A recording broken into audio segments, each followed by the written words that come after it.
বন্ধুরা, আমি মানে কি বলবো, কালকে পুজো বাড়িতে। আর বলে না, ভালো কিছু হওয়ার পেছনে আবার খারাপ কিছু যোগ থাকে। এই হয়েছে কন্ডিশন। দেখতে পাচ্ছ, কান ফুলেছে, কানে বিশাল ব্যথা করছে। ব্যথার হাই পাওয়ারে ওষুধ খেলাম। কালকে বাড়িতে পুজো, মানে দশকর্মা ঠাকুরটা করেছি, ভেবেছিলাম আনন্দ করে ভিডিও করব। বাট আমার শরীরের কন্ডিশন খুব খারাপ। কেন বলো তো?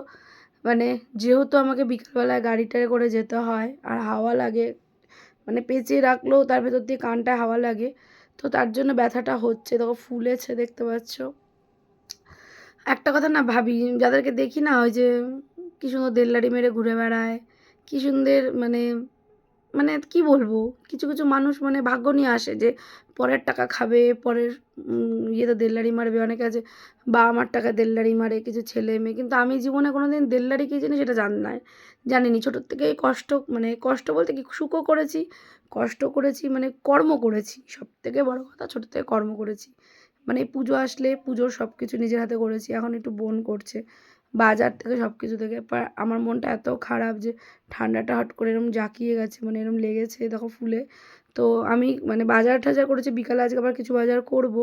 তো কি বলবো, পুজো কালকে, আর এত মনটা খারাপ লাগছে। ভেবেছিলাম শাড়ি টাড়ি পরবো, তো কত দূর কী করতে পারি। তারপর প্লাস প্রোগ্রাম আমার আর দুদিনও বাকি নেই, তো কি করব এটাই ভাবছি। তো চলো, তোমাদের সাথে শেয়ার করলাম।